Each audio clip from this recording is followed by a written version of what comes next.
One time, me, my two cousins, one male, one female, and my friend, went to this big piece of land, filled with foliage, going down a hill. This was called the Big Hill, to the locals down below. It was private property, but we didn't care. Another thing to note is, it was starting to get a little dark.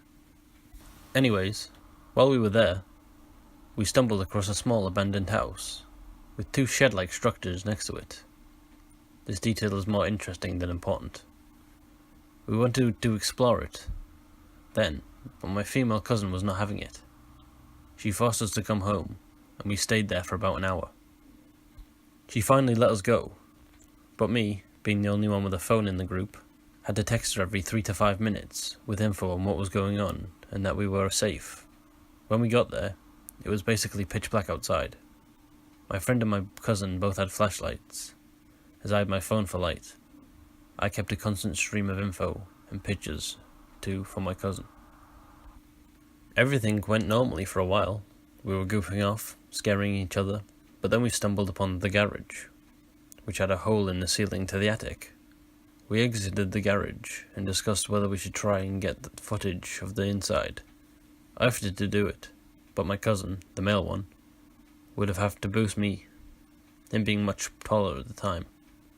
I was down for it, but my friend said that I was nuts and that we should leave.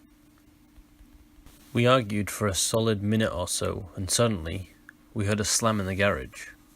We were like 20 feet away at the time, and I don't mean like a simple bump, I mean a solid slam in the garage. We all booked it instantly, and my friend tripped me on a mistake. I looked behind while pulling myself up, and saw what looked like a man peeking through the doorway behind the garage. I only saw this for a split second before getting up and running with my friend and cousin. We had to go down the hill to get back, and hop a fence.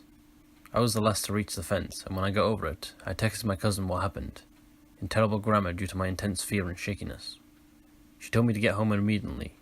We did, and that was that.